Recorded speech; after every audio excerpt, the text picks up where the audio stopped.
Self-preparation. Be ready for tomorrow by doing all that you can today, setting your goals. Set a goal that will make you stretch for what it will make of you to achieve it.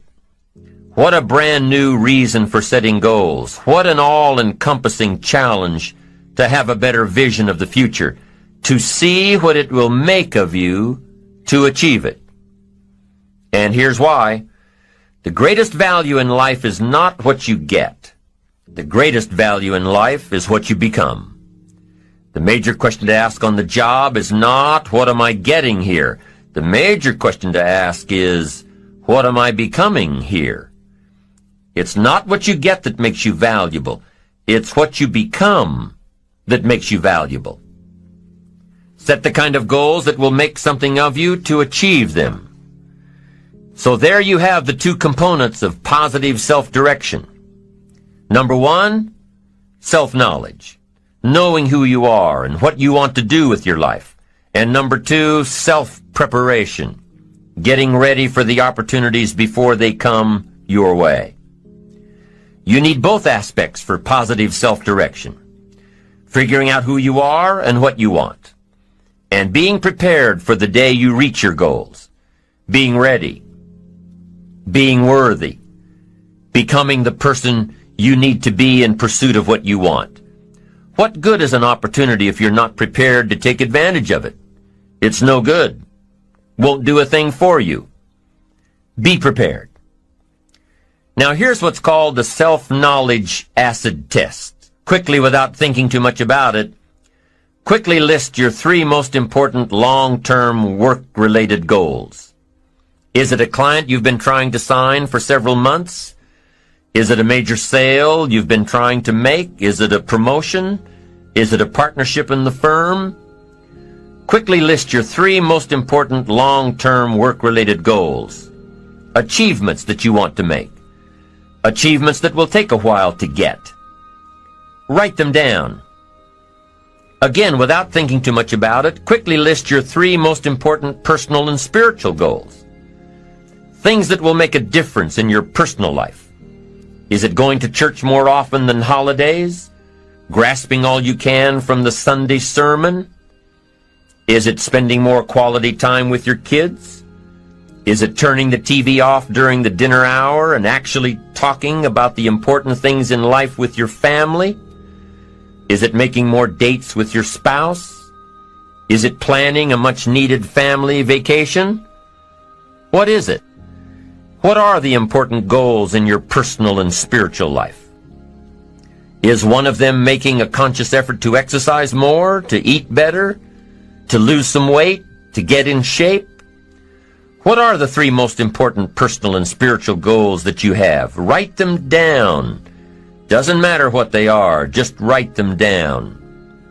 Now, take some time to really visualize what the achievement of these goals would look like. What does your future hold for you if you landed that big client? What does your future look like if you got that promotion? If you spent more time with your family? If you planned more outings with your spouse? What does your future look like? Really spend some time on this now. It's important stuff. What does it all look like? Ask yourself, is this really my goal? Is this truly what I want? Is it a positive goal? Is it important enough to me to become what it takes to reach this goal? Is it mine? Is it worth it? If your 3 goals on the career side and 3 goals on the personal side don't stand up to these questions, you need to take some time to carefully redefine a few things. Redefine your list. Redefine where it is that these goals came from. Redefine what actually is important to you. Redefine how hard you'll really work to get them. Now, there are 2 parts to this goal setting and redefining process. There's 2 parts. Number 1, don't set your goals too low. An interesting thing that we teach in leadership, don't join an easy crowd. You won't grow. Go where the expectations are high. Go where the demands are high. Go where the pressure is on to perform, to grow, to change, to develop, to read, to study, to develop skills. Now here's the second part on setting goals. Number 1 is don't set your goals too low. Number 2 is don't compromise. Don't sell out. There were some things I went for back in those early years that I paid too big a price for. If I'd known back then how much it was going to cost me, I never would have gone for them. But I didn't know. Don't sell out. An ancient phrase says, count the cost. Count the cost if it won't make you happy to get it. If you become less in your pursuit of getting it, if it's not worth the life you'll lead after you get it, it's not worth it. Now let's talk a little more about self-preparation. Self-preparation has 2 benefits. The first benefit of self-preparation is that it moves you toward your goal. You've already got it in mind. You know where you want to go. You're getting ready for it. You're doing all the things you're supposed to do. And by getting ready to achieve your goals, you're moving closer to your goals. That's how it works. The second major benefit to self-preparation is that it refuels your ambition. Your activity refuels your ambition. The things that you are doing today are getting you ready for tomorrow. It's exciting. You know that you're getting closer every day. Ambition must be kept alive, be kept active, must continue to move forward. Otherwise, you're just daydreaming. You must keep active, keep moving forward so your ambition can fuel you, motivate you, get you where you want to be. Self-preparation. The benefits are, number 1, it moves you toward your goals, and number 2, it refuels your ambition. Be prepared. Get ready. This method of self-preparation involves 3 steps. Step 1. Carefully consider where the next opportunity for reaching your goal will originate. Where will it come from? Will it come from networking with your colleagues? Will it come from reading the last book that you bought? The book that's still sitting on your shelf waiting to give you some answers? Will it come from you taking the time to think it out? Where will it come from? The next opportunity that will push you forward. If you don't know, here's what you have to do. For each major goal of yours, the top priorities on your list, for each of these, take out a separate piece of paper, 1 single sheet per major goal, write down your goal at the top, and start listing all reasonable resources. Write down every possible place that you could find the opportunity to achieve this goal. And with each resource, classify them. Ask yourself, is this resource a sure thing? A good bet? About even chances? Unlikely? A long shot? Ask yourself these questions and classify all of the resources you have written down. That's the first step. The second step in this method of self-preparation is to make sure you know what you need to do to be prepared for your opportunities. Take your sure things first. Figure out what you need to do to be prepared when they happen. Break down your preparation into concrete steps. Make sure that you know exactly what you have.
have to do to take advantage of the opportunity when it comes your way. Let's say that one of the top priorities on your career list of goals is to get this new client. Let's take it one step further to say that on your resource list for this goal is to have a lunch meeting with a friend who just happens to be the mentor of the client you're going after. Is this friend of yours a sure bet on your resource list? Well, let's say he is. I mean, you know this guy is a tremendous consulting source for the client you want. The client you want really listens to the opinions and advice of your friend. So you're getting ready to have lunch with your friend. What do? You've got to make sure that you're up on all the knowledge and the industry data that will impress your friend. Make him realize that he knows someone who could benefit from your knowledge and your vitality and your spirit and your experience. Impress him. Impress him so much that he goes back to his friend, the client you're after, and tells this prospective client of yours that he needs to do business with you. Be prepared. Go through your entire list of goals and resources and classify them. Break each resource into concrete steps of preparation. Start by working on the sure bets first, and then move down the line. The long shots will come through every so often, but start with the resources that will serve you best now. Get ready for the opportunities before they come your way. Step 3 in the self-preparation method is to do all you can to make each opportunity more likely to happen. After you've determined what you have to do to get ready, to be prepared, after you've determined this, see what you can do to expedite the process. What can you do to increase the likelihood of this opportunity? Go over it and over it and over it. Use these 3 methods again and again as you assess where you are now and where you have to go next to keep moving toward the achievements that are most important to you. Step 1, consider your resources. Step 2, determine what you have to do to get ready. Step 3, expedite the opportunities. And by the way, this method of self-preparation works wherever you are in your journey, whether you're close to your goals or whether you're just starting your journey of self-direction. This method works. Have working knowledge to draw from. Continually work on yourself in preparation of where you want to be. Build a reservoir of thoughts and ideas and philosophies and experiences that are your own. Build, grow, change, get ready, be prepared. Be prepared for a life worth living. Now here are the 4 ifs that make life worthwhile. Number 1, life is worthwhile if you learn. Nothing worse than being stupid. Life is worthwhile if you learn. Learn from your personal experiences. Learn from other people's experiences. Second, life is worthwhile if you try. Now you've got to take what you've learned and see if you can try your hand at it. Someone says, well, you can't try, you have to do. No, you have to try. I put the bar up 2 feet and asked the kids who can jump 2 feet. I can, some say. I can't, some say. I don't know, some say. How are you going to know? You don't. You've just got to try. Just back off and run at it. How are you going to know if you don't try? Now, what if you knock the bar down? Does that mean you can't jump 2 feet? No. You have to what? Try it again. Of course, you have to try. Try it another way, but try. Try your hand at it. When the record book on you is finished, let it show your wins and your losses, but don't let the record book show that you didn't try. Next, life is worthwhile if you stay. You've got to learn to stay. Now, you don't have to stay forever. Just stay till you see it through. A guy builds a foundation, and then he wanders off somewhere and builds another foundation. He's got these foundations scattered all across the country. I mean, no walls, no roofs, just a bunch of foundations. Not a good reputation. Stay. You don't have to stay forever. Just stay to finish something. Don't fall into the trap of less than refined sophistication. Stay till it's over. The fourth if that makes life worthwhile: 1 is if you learn, 2 is if you try, 3 is if you stay, and fourth if that makes life worthwhile is if you care. Caring is a unique human experience that is so vital and so powerful and so all-encompassing and so far-reaching. If you care at all, you'll get some results. If you care enough, you can get magnificent results. To lead a life worth living, you've got to learn, you've got to try, you've got to stay, and you've got to care. Develop your positive self-direction. Do these things we've discussed. Remember the 4 ifs, and you're on your way to building a life worth living. Second principle of building ambition is self-reliance. Number 1 is self-direction. Number 2 is self-reliance. Taking responsibility for your own life. Taking responsibility for whatever happens to you. Knowing that you have consciously made the decisions that are now affecting you. Knowing that what is happening now, today, is the direct result of your activity, what you did yesterday. Self-reliance is basically counting on yourself. Now, being self-reliant doesn't mean you can't work with others or trust others.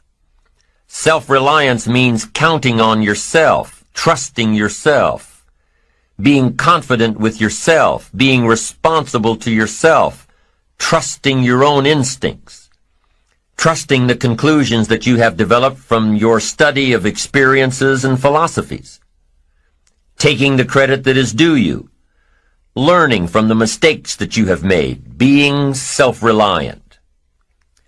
Gestalt psychologists give an example of being self-reliant. They say that you're responsible for getting caught in the rain. They say that by deciding not to carry an umbrella every day, you have made the decision to endure an occasional drenching. Translation: by not being prepared, you make the choice of getting caught in some of life's unpleasant circumstances. Be they rain, failures, economic losses, relationship losses, professional losses, personal losses. By not being prepared, thinking ahead, it's your choice. Now here's the other side of it. By being prepared, you increase your chances of success. You increase the likelihood. By being prepared, you increase your chances of success, of seizing opportunities when they come your way, of being ready within yourself to take advantage of once-in-a-lifetime situations. Some people tend to blame others for their mistakes, blame others for their failures. Somebody says, it's not my fault the report isn't done, so-and-so didn't do their part. Of course it's your fault. It's your report too. It's your responsibility to see that everyone you delegated work to does their part. Now, you can't control what others around you do, but it's in your own best self-interest, your enlightened self-interest, that you stay on top of things, especially if it's going to affect your future. You think your boss cares that John didn't do his part? You think he sees John as the bad guy? Of course not. All he sees is that the report isn't done, bottom line. Be responsible for the things that affect you. You can make sure you're more responsible by checking in with those people who are working with you, the people who make up your team. You can be more responsible by saying, hey, John, how are you doing with your part? Do you need some help? Can we put somebody else in here to help you finish? Now, if John consistently doesn't handle his part, you've got to replace John. If he isn't doing his share, you've got to find somebody that will. Or what? It will negatively affect you. You can't wake up in the morning that the project is due hoping and wishing that John has done his part. No, you've got to be responsible because it's going to affect your career too. Now, my approach to my better future very early on in my career was to just go through the day with my fingers crossed. And I used to say something like, I sure hope things will change. for the better. Then here's what I found out. They're not going to change. Somebody says, well then, how will my life ever change? Answer, when you change. When you change, when you get better, it'll get better. If you change, it'll all change. Don't put it on someone else. Hope that someone else will change it for you. Take responsibility for yourself. Take personal responsibility. You can't change the circumstances or the seasons or the wind, but you can change your reading habits. You can change whether or not you go for the skills, burn the midnight oil, turn yourself around, multiply your value by 2, 3, 5, 10. That you've got charge of. That you have control of. You don't have control of the constellations, but you've got control over whether or not you go to night school, take adult classes, learn some new skills. You have control over that. And if you don't, that's your fault. You've got to take personal responsibility. You've got to be self-reliant. You. Nobody else can change your life, alter your ambitions, pave a golden road for you. But you can. It's up to you. Be responsible for yourself. Learn to reap the harvest without complaint. This is a sign of growing maturity. And here's where it comes from, taking full responsibility. Take full responsibility for everything you do. Be responsible to yourself. It's your crop. Whatever your paycheck is, take full responsibility. You say, well, it's my employer. No, it's not your employer. You can become twice as valuable, 3 times as valuable. Burn the midnight oil, learn some more skills, bring more value to the marketplace. I'm telling you, whatever your harvest is, take it without complaint. Take it without blaming others. Self-preparation leads to control over your life. We discussed this in the last session.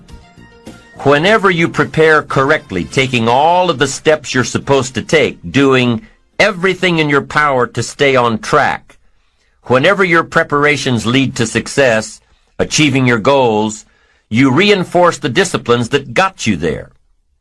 Success leads to reinforcement of the proper disciplines. If what you're doing is working, keep doing it. If what you're doing isn't working, change it. When you are doing all that you can possibly do and are successful at reaching your expectations, keep doing it. Success is a reinforcement. Psychologists call this positive reinforcement. We all know about positive reinforcement. That's how we train our dogs. That's how we teach our kids. That's how the trainers at SeaWorld can get a killer whale to do tricks and follow commands and work side by side with humans by positive reinforcement. When you bring a brand new puppy home and try to teach him not to mess in the house, what do? You reward him for going outside or scratching at the door. When you're trying to get your toddler out of the diaper stage, what do? You reward her with special presents, make her feel special for learning something new. When you're trying to get your older kids to crack the books and study, what do? You reward them when they get good grades. You teach them that the skills they are developing now will have great positive effects on their lives later. But you reward them now. This is positive reinforcement. Learning that there are rewards for doing something good, something worthwhile, something of value. The greater the value, the greater the reward. The better you do, the better your reward. The greater the value, the greater the reward. A bigger paycheck, a better house, financial freedom. It's all a reward system. Now, there are 2 major benefits of positive reinforcement. Number 1, positive reinforcement builds good habits. If what you are doing, the habits you've gotten into, are building your ambition and increasing your success, keep doing them. Your success is reaffirming that these habits are good. Your success tells you that you need to keep doing what you are doing. By reviewing these habits that bring on success, you reinforce them, give them sticking power. Now here's the other side. By reviewing your habits, what you do every day, by reviewing your habits, you may find out that some of them are inhibiting your success. You may find out that what you're doing every day is bad for you, or you may realize that you've gotten out of some very good habits. Somebody says, well, I've just gotten out of the habit of taking my daily walk around the block. Well, I guess you'll just have to get in the habit of being sick down the road. Somebody says, well, I used to read the books all the time. I've just gotten out of the habit. Then change it. Go back into your disciplines. If you've just gotten out of the habit, just get back into the habit. It's called discipline. If it doesn't work, don't do it any longer. You can keep your fingers crossed if you want to and hope that it'll all straighten out. You can wish for the wind not to blow quite as severely, to change in your favor, but we call that naive at best. If the habits that you've gotten into aren't serving you, change them. You can't keep doing this any longer. Don't wish for a better wind. The key is to wish for the wisdom to set a better sail. Utilize whatever wind that blows to take you where you want to go. That is the philosophy I picked up at age 25, and it revolutionized my whole life. And here's what I found. I found it was easy. I became a millionaire when I was 31, and I found it was easy. Now here's my definition of easy. It was something I could do. I figure if it's something you can do, it's easy. But here's a little parenthesis. I worked hard at it. I made sure my disciplines were in line. I made sure my habits were good. I made sure I did all that I could. I found something that I could do, but I worked hard at it. I got up early, stayed up late, and worked hard from age 25 to 31. But what I did was easy, meaning it was something I could do. Well, you say, Mr. Rohn, if it was so easy, how come during those 6 years all those other people around you didn't get rich? Here's why. It's easy not to. How else would you describe it? That's it. It's easy to keep doing the things that don't work. It's easy to keep bad habits. It's easy not to develop the disciplines. It's easy not to. So how come I got rich and they didn't? Here's a philosophical phrase. The things that are easy to do are also easy not to do. That's the difference between success and failure, between daydreams and ambitions. Here's the key formula for success. A few disciplines practiced every day. And those disciplines have to be well thought out. What should you spend your time doing? Don't waste your time on things that aren't going to matter. But a few simple disciplines can change your whole economic future. Future with your family, future with your business, future with your enterprise, your sales career, your management career. A few simple disciplines. A few simple habits. Good habits. Repeated every day. Now here's the formula for failure. Errors in judgment, repeated every day. All you've got to do is to have a few errors in your judgment and repeat them every day. I'm telling you, they'll spin out of control in 10 years. You'll end up driving what you don't want to drive, wearing what you don't want to wear, living where you don't want to live, earning what you don't want to earn. A few errors every day, bad habits every day. It's disastrous. Now here's why it's easy to repeat an error in judgment. Because failure doesn't fall at the end of the first day. Bad habits don't show their horrible results at the end of the first day, or the first week, or the first month. It's easy to get faked out. If disaster fell on us at the end of the first week, we'd change our philosophy. But it's so subtle. Errors in judgment, bad habits. They're so subtle, they get you a little off course, a little off course, a little off course. You keep drifting off course, and all of a sudden you're caught. So you've got the choice right now of one of two easies, easy to do or easy not to do. I can give you in one sentence how I got rich by the time I was 31. I did not neglect to do the easy things I could do for 6 years. I did not neglect. That's the key. I found something easy I could do that led to fortune, and I did not neglect to do it. The major reason for not having more of what you want in America, more health, more money, more power, more influence, more everything, the major reason is simple neglect. Neglect. And if you don't take care of neglect, it becomes an infection, and then it becomes a disease. So if you're in the habit of not doing it, doing all it takes to get ahead, get in the habit of doing it.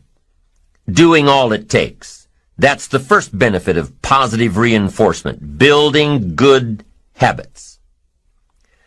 Now, the second benefit of positive reinforcement is that it creates the energy to fuel additional achievement. It gives you the drive to do more, to not only keep on doing what's right, but to do more of what's right. The disciplines that will help you grow and get ahead of it all. The knowledge that what you're doing is paying off creates more energy to keep going. How easy is it to get up in the morning when you know you're not doing all that it takes? It's not very easy at all. You can just lay there awake thinking, oh, what's a few more minutes in bed? It won't matter much anyway. Wrong. It does matter. It will matter. Now, how easy is it to get up in the morning when you're pouring it on, doing the best you can, anxious to get going, make progress toward your dreams? It's a whole different story. When you're resting to renew your reserves, it's much different than resting to avoid your day. When you're psyched up and excited for your life, when you're excited for what you've planned to accomplish for the day, it's amazing. You'll wake up before the alarm clock even tries to startle you awake. Your successes fuel your ambition. Your successes give you extra energy. Your successes pave the way for more successes. It's the snowball effect. With one success, you're excited to meet another, and another, and another. And pretty soon, the disciplines that were so difficult in the beginning, the disciplines that got you going, are now part of your philosophy.